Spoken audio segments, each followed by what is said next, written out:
All right, Minister, a pleasure receiving you and your delegation. And I hope this signals strengthening of the bilateral relationship between both our countries. As you know, we value Brazil as a very important partner. We've had diplomatic relations since 1982. Yes. In fact, Brazil was among the first cohort of countries that established diplomatic relations with Antigua and Barbuda. Yes. And our relations have been, I'd say, moderately strong. I mean, it could be better. And I'm hoping with such a high-powered delegation that we will see an improvement in the bilateral relationship. I'm also hoping to that you'll utilize your good office to help us to strengthen this relationship. We recognize that Brazil has the largest economy in South America. You're one of the strong emerging economies as part of BRICS, and we're pretty sure based on your population size and your resource size that you continue to grow and become a major power. So we're very happy to be fully aligned with you, and the fact that myself and your president, we enjoy good relations. We are social democrats who are aligned in terms of certain principles of supporting democracy and the issue of equity for all. In fact, Antigua and Barbuda, I believe, was the first country within CARICOM that would have signed on to the Hungary Initiative, which I certainly want to commend President Lula. I mean, he's a true socialist that is ensuring that there's an equitable distribution of wealth within Brazil, and also playing his role to ensure that we address social issues affecting all of humanity.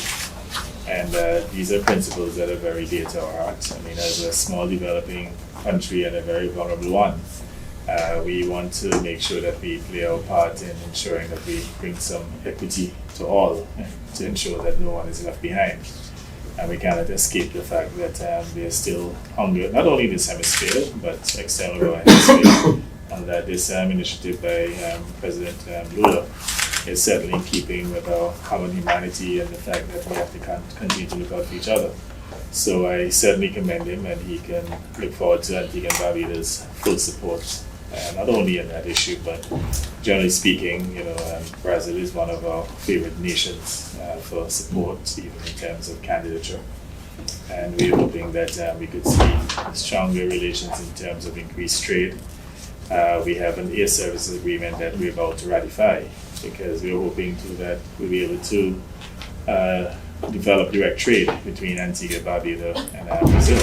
I mean, a lot of your products, they go to North America and then we import them from North America.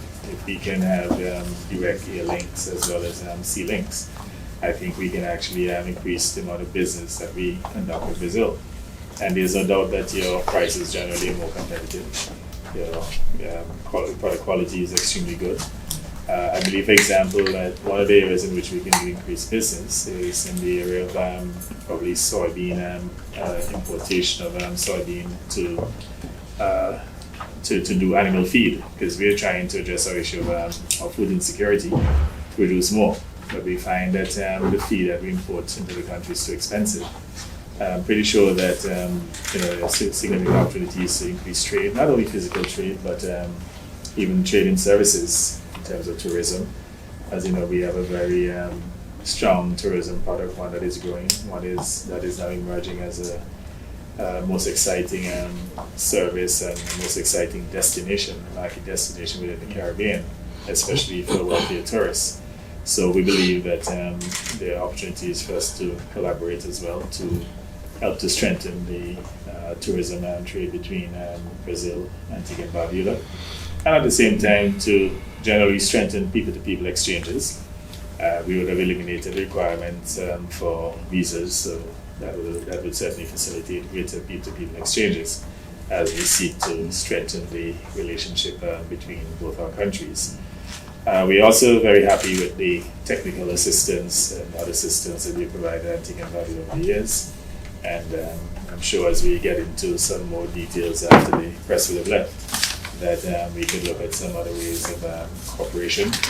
There's also a sensitive issue of an outstanding debt dating back probably about 40 years, that we'd like to have a broader discussion on that issue as to how we can resolve that issue.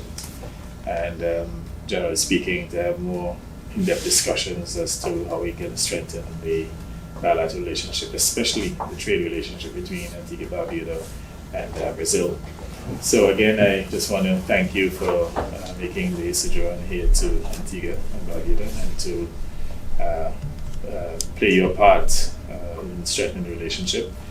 Your president would have said to me that it is certainly his desire to make sure that we have stronger relations going forward. In fact, we even discussed the establishment or re-establishment of the Brazil embassy here. So again, after the president left, we can determine how we move forward in ensuring that there is greater collaboration going forward. So once again, a pleasure receiving you in your delegation, and I certainly want to wish you a more successful tenure. And of course, you can continue to count on the support of the government and people of Antigua and Barbuda. Thank you. Thank you very much, Mr. Prime Minister, Mr. Minister. It's a pleasure to be here. Thank you so much Thank you, Mr. Prime Minister, Mr. Minister. It's a great pleasure to be here. Thank you so much for receiving me, receiving our ambassador, Ambassador of Brazil to Antigua and Barbuda, and the whole delegation with all my colleagues that work with me at the cabinet, the secretary for Americas and the Caribbean. It's really a great pleasure. I remember last year when you had a very interesting meeting with President Lula on the margins of the CELAC meeting in St. Vincent and the Grenadines. And well, President Lula was also present at the CARICOM annual meeting in Guyana by the beginning of the year. And in this moment, he made a speech in which he said that one of his priorities was exactly to strengthen the relations which every country in the Caribbean. We want to have closer relations with you and with the region. We want to strengthen the relations in terms of trade, but also in terms of cooperation and political consultation and so on. President Lula, as you know, is very involved in the issues of development. We have just finished our presidency of the G20 last year, which was very positive. We advanced in many initiatives. One of them you mentioned, and we are very happy that Antigua and Barbuda has already joined the Global Alliance Against Hunger and Poverty. That's very, very good. We are very happy. President Lula is informed, and he was glad with this good news. You know, we have now more than 100 countries that have joined, and of course the G20 is only, as a matter of fact, 21, although it's called G20, 21 countries, and so there are 80 more or less that are not members, but that have joined the initiative. This shows the support and to the initiative, and it shows also the importance and the outreach of this initiative to other countries and other areas. During our presidency of G20, President Lula also discussed and put forward the question of sustainable development and energy transition, and the reform of global governance, which we believe is very, very important to give a louder voice to developing countries in our region and in other continents too.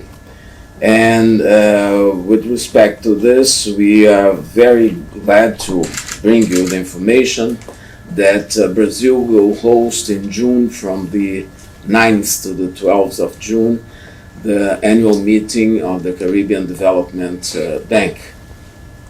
Brazil is a member of the bank, and we participate in the decisions, and we praise very much the role that the bank has for the development of the region.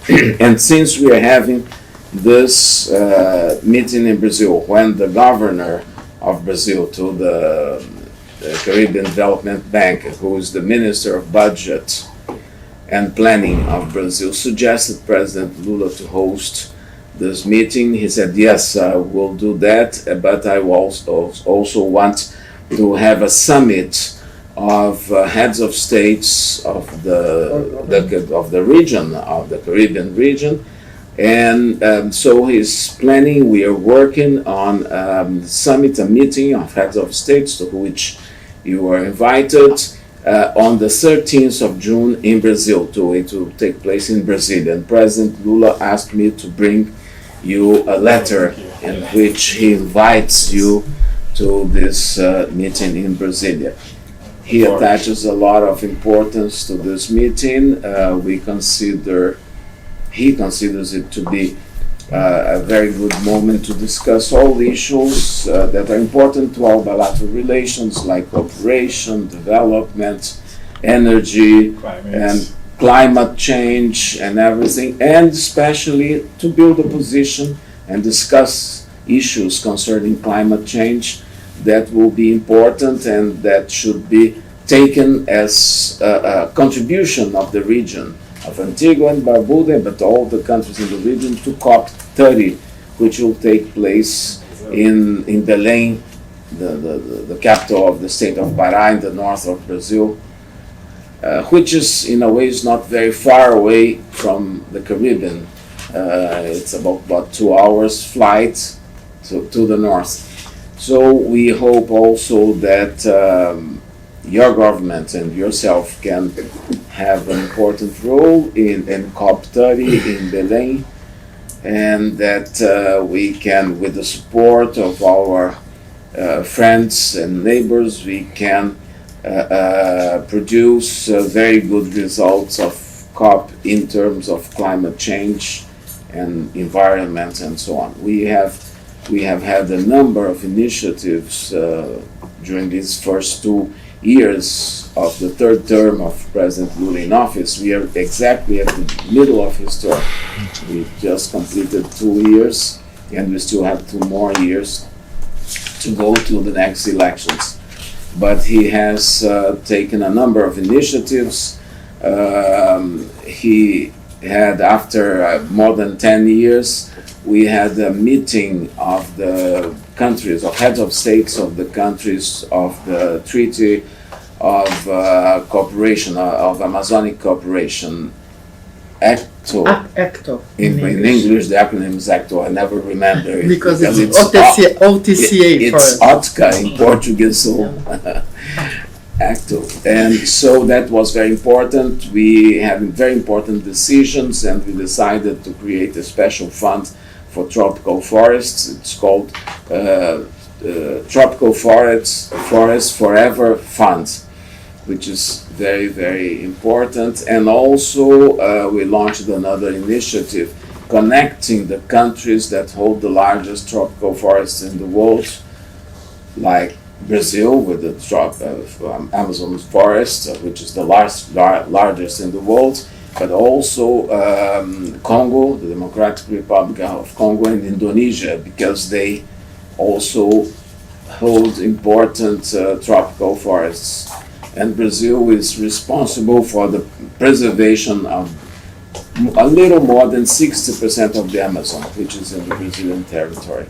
So we know that it's important for us, for our region, and for the whole world to protect the Amazon, and that's what we engaged for. And this is the reason that he launched the candidacy of Brazil to host COP30 by the end of 2022, when he was still president-elect. And we've been working very hard on this. It's a huge operation. It's the largest international meeting, and it involves something like 40 to 50,000 people who will be going to the city of Belém. And there will be a high-level segment. There will be a summit of heads of states on the 6th. It will take place in November, the 6th and the 7th, is the president's meeting, to which you are also invited. And then from the 10th to the 21st of November, we'll have the diplomatic negotiations. So this is a huge Very, very group. busy time, yeah. Yeah. And you can be assured of our full support and Sure. participation in COP30. Many of us were disappointed with the outcomes of the COP29 in Azerbaijan. Yeah. And we now remain very hopeful about some very exciting outcomes for COP30. Yeah. So be assured of our full support. And before I ask the Foreign Minister to say a few words, again, the initiative in June, and we like to participate in that as well. And you can be assured that we will continue to collaborate on the various issues of mutual interest, include climate. You know too that we'll be hosting the OS meeting Yeah. in June of this year. Is it May or June? May. The fifth General Assembly, yes. Correct. So we'll have a further discussion about that in terms of how we can collaborate on that issue. But again, we're very happy for your visit, and I think this will help to strengthen the dialogue relationship between both our countries. Over to you, Foreign Minister. Thank you, Prime Minister. Minister, to your delegation, I say welcome to Antigua and Barbuda. To the Ambassador Simon to Antigua, of course, it's always a pleasure to welcome her. And Ambassador, it's a credit to our country.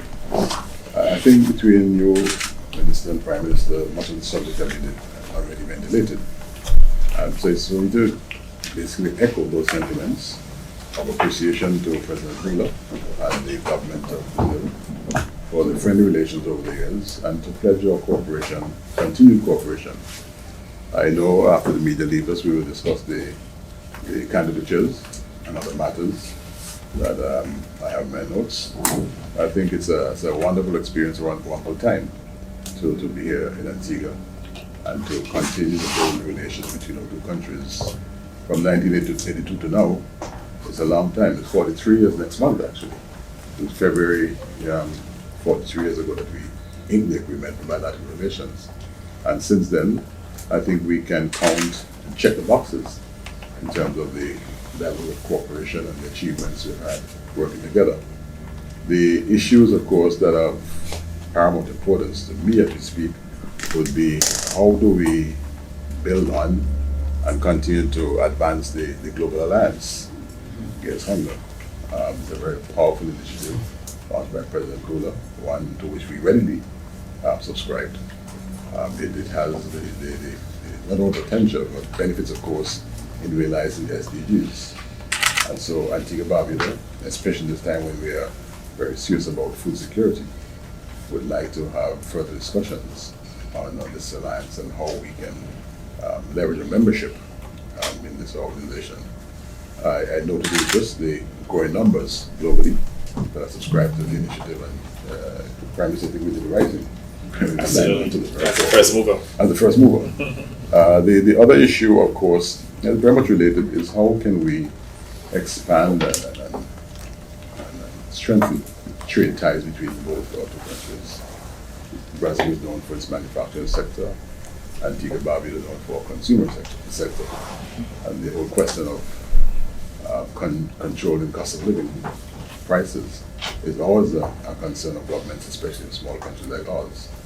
And in today's geopolitical realities, I think Brazil can leverage relations, South-South relations, to certainly impact the cost of living that we are troubled by in Antigua Barbuda, for which the global stage seems set for further increases. And so you're coming to Antigua this time, is very, very important. The timing could not have been better, because just today in Cabinet we discussed these very issues. How do we better manage or continue to manage for the benefit of our citizens the whole question of cost of living and the inflation that has beset the world. And just like Brazil, we have our eyes on what's happening in the major capitals. And so agriculture is one of the areas that we seek to have closer cooperation with Brazil as we look at upskilling our small farmers, agro-processing included. So I think we have an opportunity as we meet today to discuss these issues much of it can be advanced through the reopening of the embassy. I remember in St. Vincent, in the Senate meeting, President Lula did commit to the reopening of embassy in Antigua and Barbuda. So we're hoping that that can be a conversation whilst we're here. And of course, we stand ready to facilitate the reopening of the embassy, because within it, it has the potential of certainly achieving those things I spoke about in terms of our membership in the Global Alliance, in terms of our own ambition to improve our food security issues. So I think, like I said, much of it has been said by Prime Minister yourself, and I only wish to echo the sentiments that were expressed. And again, welcome you to Antigua and Barbuda, and a commitment of continued close friendly bilateral relations.